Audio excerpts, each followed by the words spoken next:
അഥവാ chronic obstructive pulmonary disease പ്രായമായവരിൽ വളരെ common ആയിട്ട് കാണുന്ന ഒരു അസുഖമാണ്.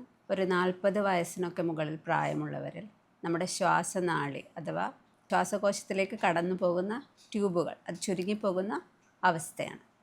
ഇതിൻ്റെ പ്രധാന കാരണങ്ങളായി കണക്കാക്കപ്പെട്ടിരിക്കുന്നത് പുകവലി, മെയിൻലി ആണുങ്ങളിൽ പുകവലി, സ്ത്രീകളിൽ പണ്ട് വിറകടുപ്പിലൊക്കെ യൂസ് ചെയ്ത ആൾക്കാരിൽ പുക ശ്വസിക്കുന്നത്, മറ്റ് അന്തരീക്ഷത്തിലെ വിഷവാതകങ്ങൾ, ഇവയാണ് പ്രധാന കാരണങ്ങൾ.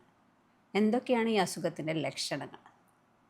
മെയിൻലി ശ്വാസം മുട്ടൽ, കിതപ്പ്, നെഞ്ചിൽ ഭാരം അനുഭവപ്പെടുക, ഒരു മുറുക്കം തോന്നുക, വലിവ്, ശ്വാസമെടുക്കുമ്പോഴുള്ള വിസിൽ പോലത്തെ സൗണ്ട്, ചുമ, കഫം, ഇതൊക്കെയാണ് പ്രധാന ലക്ഷണങ്ങൾ. എങ്ങനെ ഈ അസുഖം കണ്ടുപിടിക്കാം? അതിൻ്റെ പ്രധാന ടെസ്റ്റ് എന്ന് പറയുന്നത് നമ്മുടെ PFT, പൾമണറി ഫങ്ഷൻ ടെസ്റ്റ് അഥവാ സ്പൈറോമെട്രി എന്ന് പറയും. അതിലൂടെ ഡോക്ടർക്ക് ഈ അസുഖം കണ്ടെത്താൻ സാധിക്കും. ഇതിൻ്റെ ഫലപ്രദമായ ചികിത്സ എന്താണെന്ന് വെച്ചാൽ നമ്മുടെ ഇൻഹേലർ മെഡിക്കേഷൻസ് തന്നെയാണ്. നമ്മുടെ ചുരുങ്ങിപ്പോയ ശ്വാസനാളികൾ വികസിക്കാനുള്ള മരുന്നുകളാണ് അതിൽ പ്രധാനമായും കൊടുക്കുന്നത്. കറക്റ്റായിട്ട് യൂസ് ചെയ്യുകയാണെങ്കിൽ ഫലപ്രദമായ ചികിത്സയാണിത്.